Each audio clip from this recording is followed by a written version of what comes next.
समा जब है जलती तो परवाने जलते,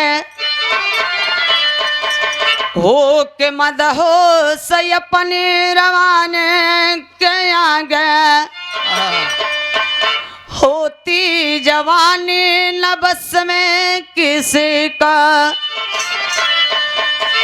खुदा भी झुका है जवानी के आगे, राजा महाराजा भी झुक गए हुस्न पे, सुरमने झुक गए हैं दीवानी के आगे, रो रहा है नयन रो रही है कलम, रो रहे बेटू लिखते कहानी के आगे।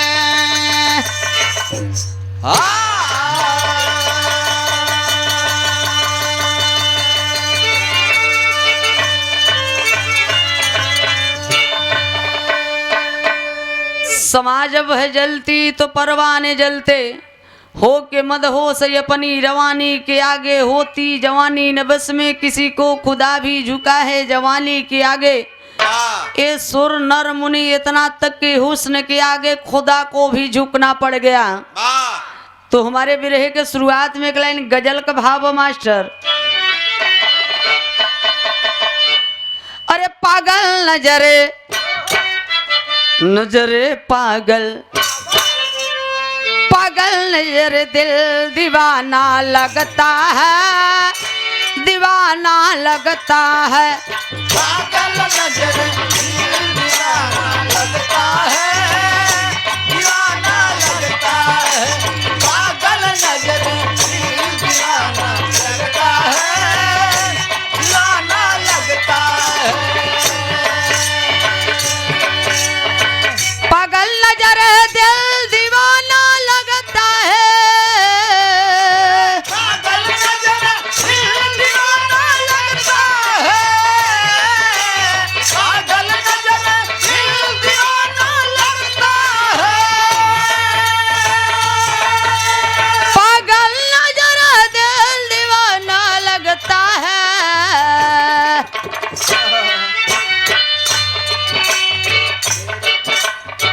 लेकिन कवि जी बिरहा में भाव लिखे, पागल नजर दिल दीवाना लगता है, पागल नजर दीवाना लगता है, पागल नजर दीवाना लगता है, पागल नजर दिल दीवाना लगता है। तेरा मेरा मेरा तेरा, तेरा मेरा प्यार पुराना लगता है, पुराना लगता है, तेरा मेरा प्यार पुराना लगता है, पुराना लगता है, तेरा मेरा प्यार पुराना लगता है, पुराना लगता है। कवि जी बिरहा में भाव लिखे, समय से पहले, समय से पहले, समय से पहले भाग्य में कुछ ना मिलता है, कुछ ना मिलता है, समय से पहले भाग्य में कुछ ना मिलता है, कुछ ना मिलता है, समय से पहले भाग्य में कुछ ना मिलता है, कुछ ना मिलता है, समय से पहले भाग्य में कुछ ना मिलता है, समय से पहले भाग्य में कुछ ना मिलता है, समय से पहले भाग्य में कुछ ना मिलता है, समय से पहले भाग्य में कुछ ना मिलता है,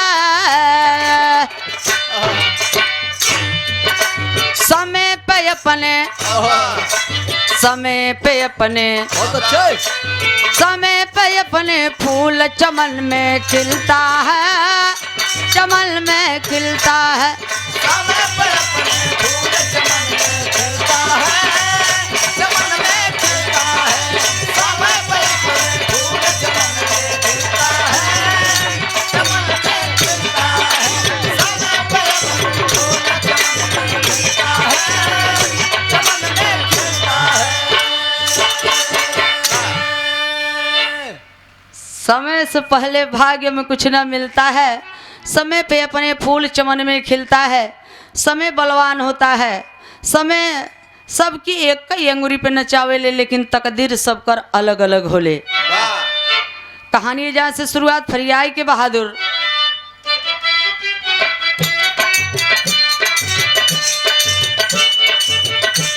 फिर राजा चंद्रसेन चंदनपुर के बसैया, दो पुत्र रहे जिनके प्यारे किशन कन्हैया। रानी रही विद्यावती गुणों की खान थी, राजा को राजशाही में देती सम्मान थी। धीरे धीरे रानी की जब हालत बिगड़ गई, राजा को अपने पास में बोला के तब कही, मरने के मेरे बाद ना शादी को कराना,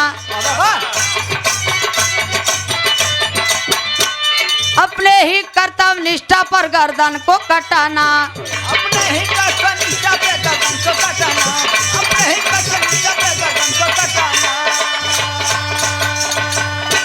श्रीपति आदरणीय श्रीपति बिल्डिंग मटेरियल जराव जौनपुर की धरती से ये देखें 100 रुपये का पुरस्कार बड़े भाई को कोर्ट को नमन है। सादर चरण स्पर्श बा। ए बाबू राजा चंद्रसेन चंदनपुर का रहे वाला रानी विद्यावती देवी, दोनों राजा रानी के बीच में दो लड़का, बड़े लड़का का नाम किशन, छोटे लड़का का नाम कन्हैया। धीरे धीरे धीरे धीरे समय बीतत गई। यही बीच में अचानक एक दिन रानी विद्यावती देवी का तबीयत गड़बड़ हो गई। पलंग पर बैठाए के राजा के अपने प्यार से समझाओ थे इनके, ये राजा हमार तबीयत गड़बड़ बा, अगर हम मर जाए तो अपने कर्तव्य निष्ठा पर गर्दन के कटा दिया। लेकिन लहुरी रानी मत लियाया। सुनले हैं कि दूसरी माई आवेलन तो बचवन के बड़ा कष्ट बड़ा तकलीफ होला। ए बाबू इतने ना, धीरे धीरे समय बीतत गए। यही बीच में रानी विद्यावती देवी दुनिया छोड़ के चली गई। तब ये हर मंत्रीगण आए के राजा चंद्रसेन के समझावत बाटन। कैसे समझावतन भैया के लाइन गीत लगल मास्टर बहे के पुरवा।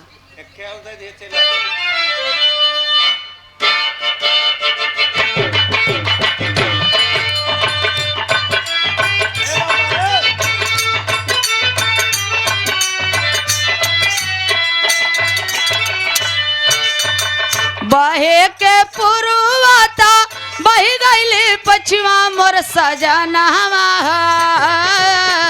बहे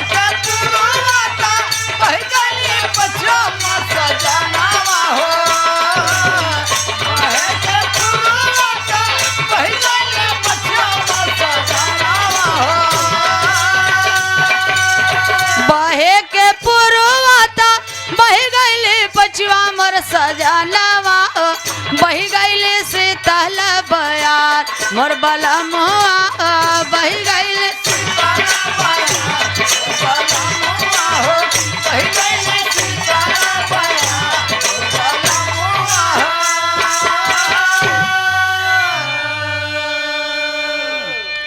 लेकिन कवि जी भाव लिखे, मंत्रीगण सब समझावत बाटन राजा चंद्रसेन के। चिंता जाता वाला से घोटल शरीर धरी धीर राजा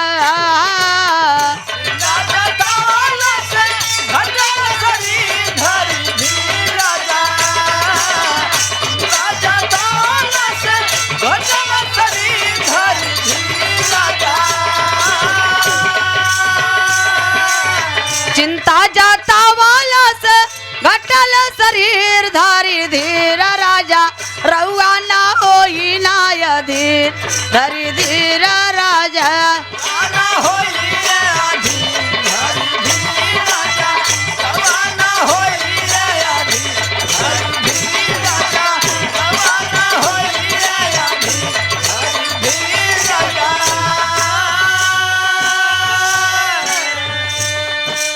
मंत्रीगण समझावत बाटन हे राजा चिंता मत करा ई चिंता करब त शरीरिया घटे इसलिए एक काम करा राजा बात माना हमरन का खैहा पाका के राजा पुआ पुड़ी खीर धारी धीर राजा कहिया पाका के राजा कहे मुई खीर धरी धीर राजा कहिया पाका के राजा कहे मुई खीर धरी धीर राजा। खैहा पाका के राजा पुआ पुड़ी खीर धारी धीर राजा रउआ न होई नाय धीर धरी धीर राजा रवाना होई रे आधी धरी धीर राजा रवाना होई रे आधी धरी धीर राजा रवाना होई रे आधी धरी धीर राजा।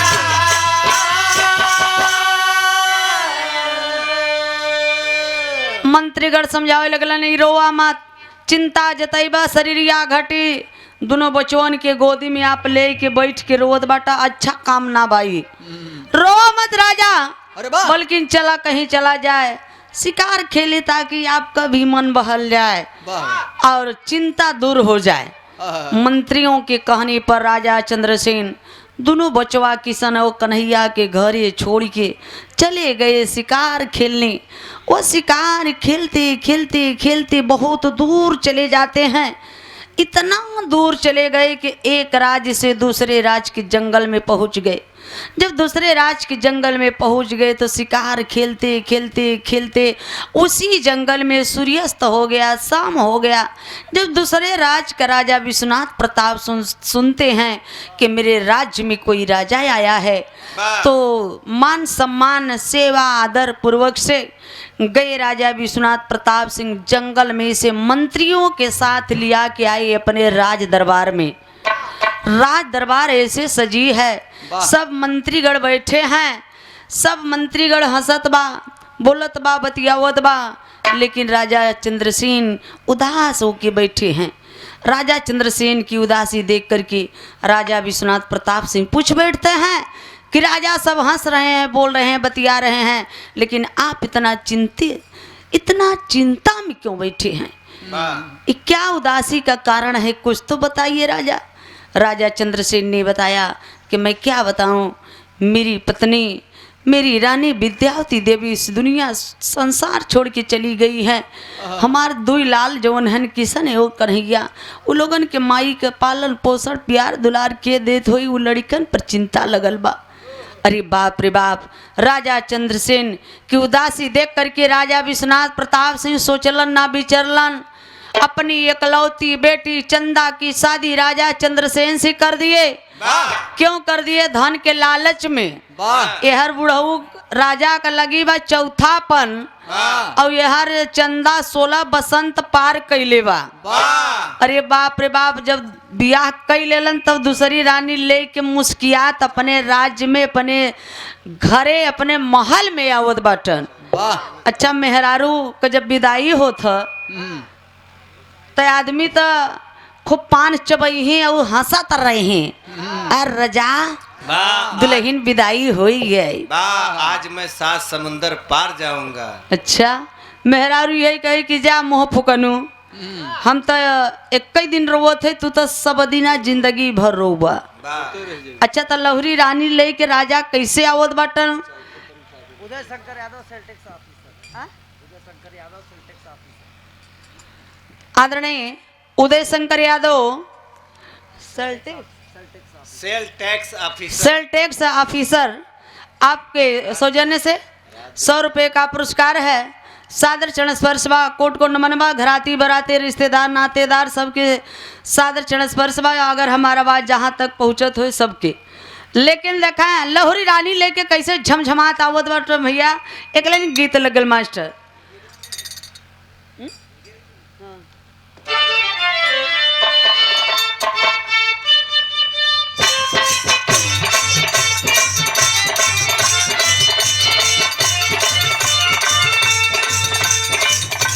पुरान चीज बहुत निक लागत है, पुरनिया ही कहथिन। पुरान जैसे धोन, पुरान गुड़, पुरान चावल, पुरान दारू, बा पुरन किन मेहरारू। तो उसे बड़ा चूतिया के भाई यहाँ नईकी पे सब मरता, तू पुरान मेहरारू कहत है। बिना पुरन की के गुण सहूर सिखाए। अब वही का सही कहत है। ओहिला है ये। तर्जबा भिगर चोल भिगर चुनार,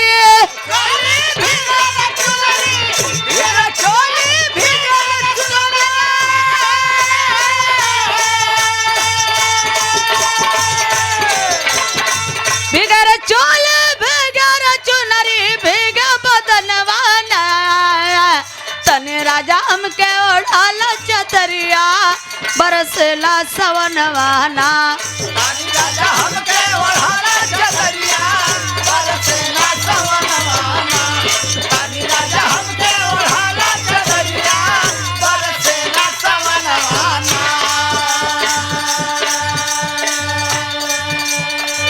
लेकिन राजा लहुरी रानी लेके कैसे आवत बाटन अपने राज जिला में। चमके चपला घेरा घटाबा, चपला घेरे घटाबा, चपला घेरे घटाबा। चमके चपला घेरा घटाबा घेर बदरवाना, गिला ओलना रानी के सजरिया बरसेला सवनवाना। गिला ओलना रानी के सजरिया बरसेला सवनवाना। गिला ओलना रानी के सजरिया बरसेला सवनवाना।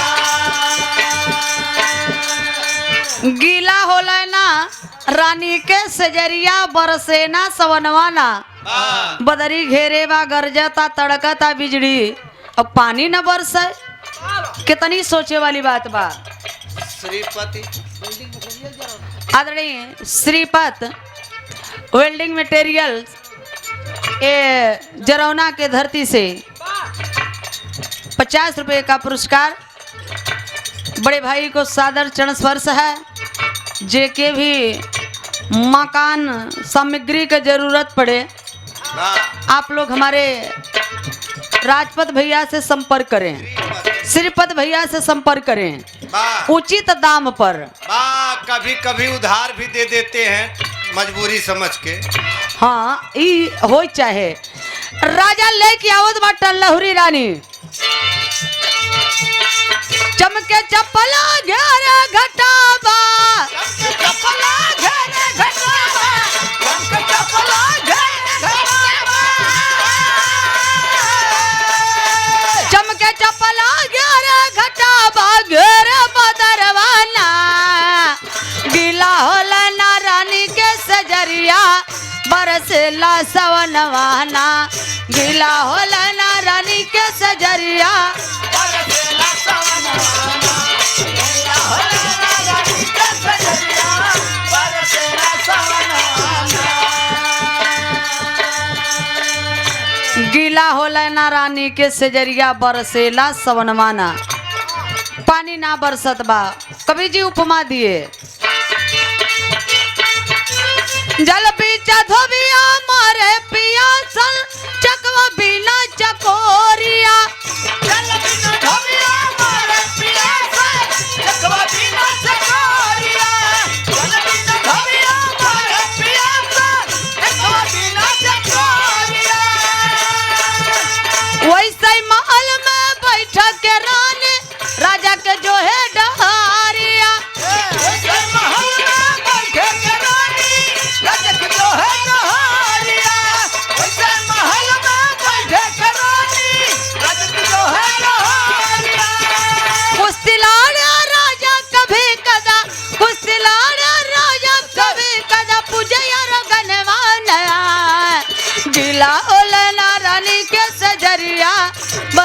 बरसेला सवनवाना।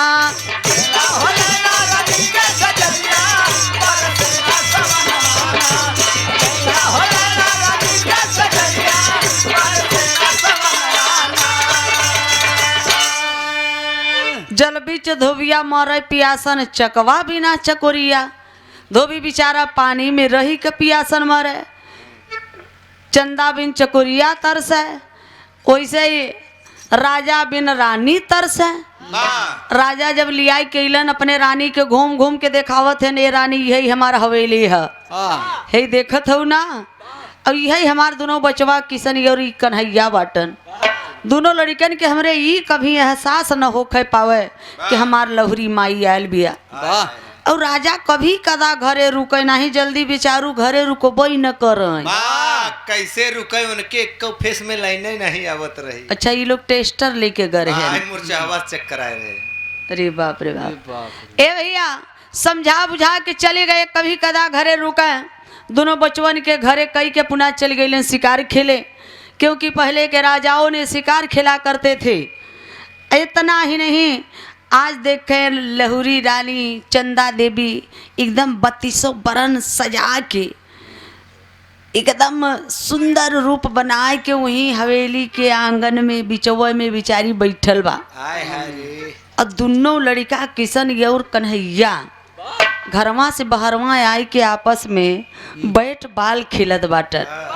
खेलते खेलते खेलते खेलते बाल गेंद जब उड़ के आयल बा गिरल बा अंगनवा में, जहाँ की लहुरी रानी बैठल बड़े। वो गेदवा के लेवे खातिर जब अंगनवा में किशन गईलन है, बाहरे लहुरी माई मुग्ध माने मोहित मोहित हो करके कहती है कि अरे किशन, अरे नौजवान तुम ही खिलाड़ी हो, इतना सुंदर खेलते हो, आवत हो कि सब कुछ सिखा दे। अंगनवा में लहुरी उमाई देखें बड़का लड़का किशन से का कहत बा, एक लाइन तर्ज बा मास्टर।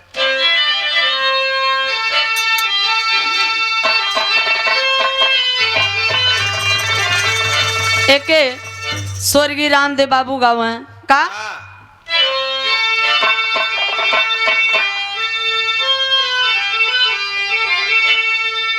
गावना एक पर्दा ऊ वाली है और चढ़ाई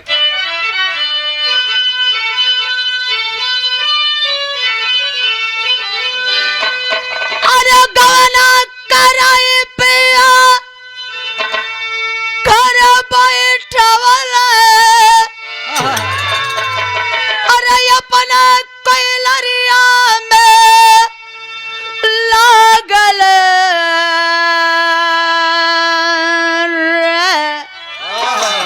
निरमोही दगा दई के, है निरमोही दगा दई के, है भागल रे निरमोही दगा दई के, भागल रे निरमोही दगा भागल रे मीरा मोही। उठा के सही है।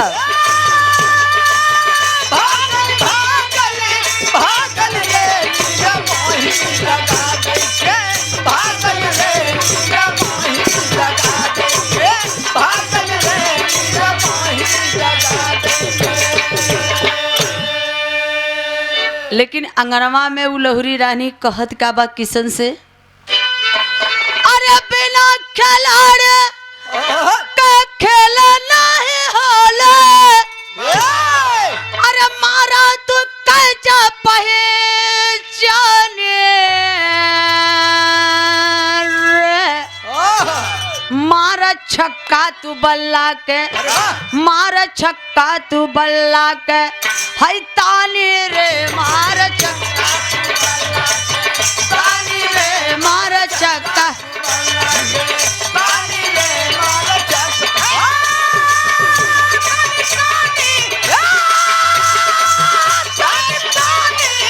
पानी रे मारा चक्का तू बल्ला के, पानी रे मारा चक्का तू बल्ला के, पानी रे मारा चक्का तू बल्ला के।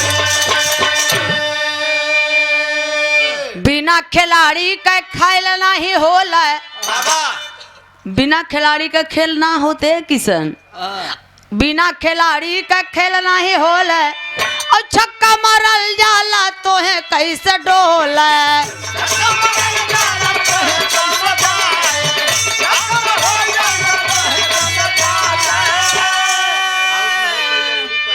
अरे आउट न हो पैबा पर सोने, अरे मारा तू कज पहे जानी रे, मारा छक्का तू बल्ला के तानी रे, मारा छक्का तू बल्ला के तानी रे, मारा छक्का तू बल्ला के तानी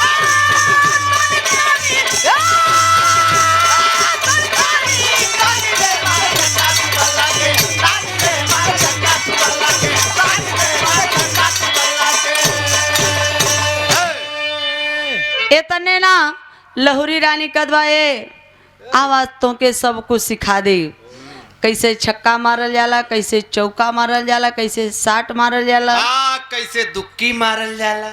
अच्छा तो भाई जे खिलाड़ी हुई क्रिकेट के वो के जानकारी हुई। I am cricketer pass time.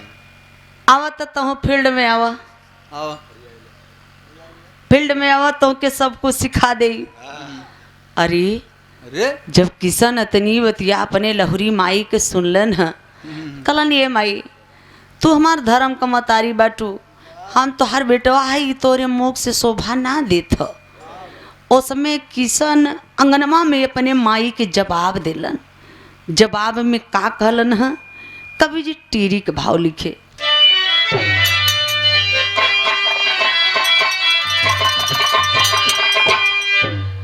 My bill के ओढ़ाई चरा, हाय हाय हाय चरा। अरे माई बिल के ओढ़ाई चरा, अरे पावा रिश्ता हाउ जग के जग में माई, अरे माई, अरे माई, माई बिन के ओढ़ाई चरा। ए माई हे यहाँ चल जवन है पाक होला के नपाक मत कर माई। धन्य है माँ ओ लहुरी रानी बतिया ना मन ले, किशन का दौड़ के जाती है, बाहों में पकड़ लेती है, बिस्तर होना चाहती है, हुस्न का दीवाना बनना चाहती है, अपनी हौस को मिटाना चाहती है। कहती कि है किशन अरे तू मेरा बेटा नहीं है, मैं तुम्हारी माँ नहीं हूँ, मेरे तेरे बीच में माता या पुत्र का कोई रिश्ता नहीं है। अरे नौजवान किशन इधर देखो, इधर क्या मैं तुम्हारी माँ हूँ? जरा मेरी हुस्न की ओर देखो। देखो। अरे बाप रे बाप, इतने ना छुड़ा करके किशन कुछ दूर पे जा करके रोने लगता है। उसमें डांट करके लहुरी रानी कहती है इसके कदामन पाक सदा, है इसके कदामन पाक सदा, न पाक बनाना चाहे नहीं, जब समाज जलती है तो परवाने को परवाह नहीं। खबरदार माता जो कहा, खबरदार माता जो कहा, मैं खाल तेरा खिंचवा लूंगी, राजा से उल्टी सीधी कहा कि मैं भार में तुझे झुकवा दूंगी। किशन कलन कि माई ये तू कहा कहते हो? लौरी रानी कलेश के किशन हमार बतिया ना मन बना, तोहार बाबू गई हैं, हम झूठहीन कह के हम तो के भार में झुकवा दे। किशन कलन ए माई चाहे भार में झुकवा दा, चाहे बोटी बोटी काट के फेंकवा दा, ये हमसे ना हुई। अब झूठहीन देखा नखड़ा लहुरी रानी फैलावता। लोग कहत न कि तिरिया चरित्रम दैयो न जानम, को भवन में बार और छितरा के जाके नखरा फैला के रोवता। तब तक राजा चंद्रसेन शिकार खेल के आ गईलन। आवाज लगाते हैं रानी रानी रानी रानी, आवाज कहीं से आवाज ही नहीं निकल रहा है। खोजत खोजत धीरे धीरे राजा चंद्रसेन जब गईलन ह को भवन में, जगावत हुअन रानी ए रानी, एह बले खोदई त एह बले छन कय, एह बले खोदई त एह बले छन कय। अरे रानी क्या बात है, कोई नाराजगी का कारण तो बताओ। रानी कहत बा के राजा ई बतावा हमके बियाह कई के अपने बदले आइल बाटा कि अपने बड़का लड़का बदले आ रहला। तो हमके छोड़ के चल गईला शिकार खेले, तो लड़का आई कि हमरे कमरा में बरियाई करत रहा, हमारी इज्जत लुटा चाहत रहा, हुस्न का दीवाना बना चाहत रहा राजा। ई बदे मैं बियाह कैले बाटा। अरे बाप रे बाप, इतनी बतिया जब राजा चंद्रसेन सुने, पैर तलुआ तर से माटी खसक गई। खड़ा होकर के 2-4 मिनट आवाज ही नहीं निकल रही है। सोच रहे हैं राजा चंद्रसेन। सोचते सोचते अपने रानी से बोले कि अच्छा रानी, तुम इतना बड़ा कलंक हमारे बेटा पे लगा रही हो, हमको तो विश्वास नहीं हो रहा है। अगर तुम्हारे पास कोई सबूत हो तो दिखाओ, तब हम मानेंगे। लहरी रानी कदवा राजा सबूत देखवा, और रानी वो गिदवा के रखले रहल। गिदवा लिया के कदवा ला राजा ला, आप सबूत देख ला, आप तो विश्वास करा, आप तो बतिया के माला। तोहार लड़का हमरे कमरा में गए रहा, बरियाई करत रहा। सबूत को देख करके राजा चंद्रसेन अपनी लहुरी रानी के सामने नतमस्तक हो जाते हैं। अब बोलते हैं कि बोलो रानी, जितनी कड़ी से कड़ी सजा हो बोलो, मैं अपने बेटा को देने के लिए तैयार हूँ। लहुरी रानी सजा बोलता कि राजा, जब तक खाना बड़का लड़का का दोनों आँख निकलवा के हमके दे न देबा, तब तक खाना पीना उठना बैठना सोना सब कुछ त्याग दूंगी। इतनी लहुरी रानी की बतिया सुन के बाबूजी राजा चंद्रसेन न सुचलन न बिचलन, जल्लादों को आदेश दे दिए। जल्लाद आए, किशन को पकड़ के ले गए एकदम घनघोर जंगल में बाबूजी। और जंगल में पटक की छतिया पे चढ़ बैठलन। रामपुर चाकू निकाल के जल्लाद किशन का अखिया निकाली जात बाटन। उसमें जल्लादन का पहुआ पकड़ के जंगलवा में किशन रोई के एगो बात कता के बाबू, अखिया निकाले से पहले हमारे ही बतिया सुन ला।